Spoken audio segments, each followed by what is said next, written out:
নমস্কার, দেখছেন কলকাতা টিভি। আপনাদের সঙ্গে আমি মধুবন্তী। সকলকে জানাই দোলের অনেক শুভেচ্ছা।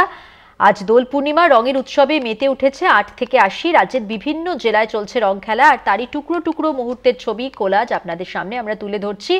লাল, সবুজ, হলুদ থেকে গেরুয়া নানা রঙের আবিরে নিজেদের রাঙিয়ে তুলেছে রাজ্যবাসী। প্রত্যেক মুহূর্তের ছবি এবং আজকে যে যে জায়গায় যেভাবে আজকের দিনটিকে পালন করা হচ্ছে সেই মুহূর্তগুলো আপনাদের সামনে তুলে ধরাই আজকের কাজ আমাদের। এবং আমরা দীঘার ছবিটা আপনাদের দেখিয়ে দেব, যেখানে আজকে দীঘার সমুদ্র সৈকতে রঙের উৎসব পালিত হচ্ছে। সেখান থেকেই রয়েছেন আমাদের প্রতিনিধি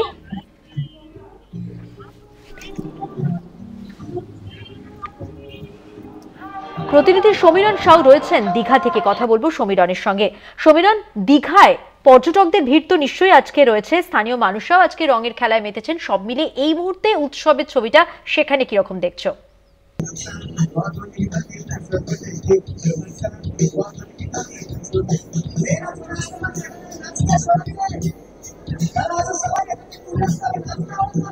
দেখো মধুবন্তী, এই মুহূর্তে আমি রয়েছি যে সৈকত নগরী দীঘাতে। এই দীঘাতে বঙ্গোপসাগরের উপকূল, এই উপকূলে কার্যত এখানে আমি দেখানোর চেষ্টা করব সমুদ্র পাড়েই রঙের খেলায় মেতে উঠেছে পর্যটকরা। শুধু পর্যটকরা এই রঙিন যে রং উৎসব, এই রং উৎসব এবার কিন্তু সমুদ্র সৈকতে এবার প্রথম এই দোল উৎসব হচ্ছে। এই দোল উৎসবে আমি আমার ক্যামেরা পার্সনকে বলবো যে দেখুন, একদম এই রঙে কিন্তু আবিরে রাঙিয়ে দিচ্ছে একে অপরকে এবং প্রত্যেক পর্যটক এখানে মেতে উঠছে।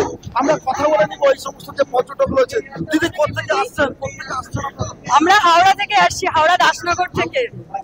আজকে কেমন লাগছে? এই যে খুব ভালো লাগছে, দারুণ এনজয় করছি আমরা। আপনার কপালে একটু দিয়ে দিলাম। এবার এই যে দোল উৎসব, এটা তো অনেক অনেক অনেক পাওনা আমাদের কাছে এটা।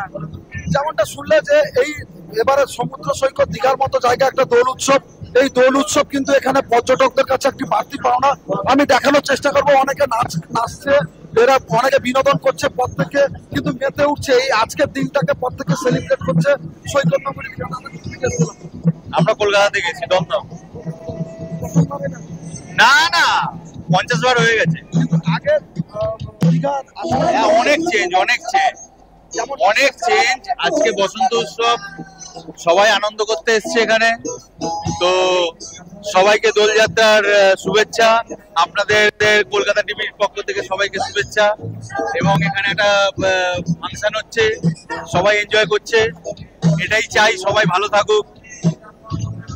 একদম যেমনটা দেখালাম, এখানে আর কথা বলার চেষ্টা করবো, পাশাপাশি দেখাবো এই যে দোল উৎসব ঘিরে যে সমস্ত পর্যটক, এই মাথার উপর করা রোদ, তারপরেও কিন্তু এখানে পর্যটকরা রয়েছে, স্থানীয় মানুষজনরা রয়েছে এবং তারা প্রত্যেকে কিন্তু এই দোল উৎসবে মেতে উঠছে। এখানে নাচে গানে আনন্দ হই হুল্লোড় করছে। একজন দিদি রয়েছে। দিদি, আপনি কোথা থেকে এসেছেন? আমি দমদম থেকে এসেছি। ভীষণ ভালো লাগছে, অন্যরকম পরিবেশ একদম। বসন্ত উৎসব চলছে, মানে রং খেলাটা ঠিক ভালো লাগে না, তবে আবিরটা খুব ভালো লাগে। আর আমি এই প্রথমবার দোলে দীঘায় এলাম, ভীষণ ভালো লাগে। একদম দেখাবো সত্যি এই যে সমুদ্র সৈকত দীঘা কিন্তু মেতে উঠেছে। পাশাপাশি সমুদ্র স্নানের দৃশ্যটাও দেখাতে বলবো আমরা ক্যামেরা পার্সনকে, যে সমুদ্র স্নানেও কিন্তু এখানে মেতে উঠেছে পর্যটকরা। পাশাপাশি এখানে দেখুন প্রায় আজকে হাজার হাজার মানুষের ভিড়। আজকে কার্যত বলতে গেলে দীঘার যে সমস্ত হোটেল রয়েছে, সমস্ত হোটেল আজকে প্রায় বুক এবং দীঘায় প্রচুর মানে কড়া পুলিশের নিরাপত্তা রয়েছে এবং কড়া পুলিশের নিরাপত্তার মাঝেই কিন্তু আজকে এই যে সমুদ্র সৈকতে আজকে দোল উৎসব, এই দোল উৎসব কিন্তু পালন হচ্ছে এবং এই দোল উৎসব আগামী দিনে এক অন্যান্য জায়গায় যাবে বা দীঘার মুকুটে একটি নতুন পালকের যোগ হলো বলে মনে করছে পর্যটকেরা। মধুবন্তী, ধন্যবাদ। কথা বললাম আমাদের প্রতিনিধি সমীরণ সাউ, দীঘা থেকে সরাসরি ছিলেন। এবং দীঘায় আজকে দিনটা পর্যটকরা যেমন আনন্দে মেতেছেন, রঙের উৎসবে মেতেছেন, স্থানীয় মানুষ যারা রয়েছেন তারাও কিন্তু আজকের দিনটাকে একেবারে অন্যরকম করে কাটাচ্ছেন। দীঘার সমুদ্র সৈকতের ছবি আপনারা দেখতে পাচ্ছেন।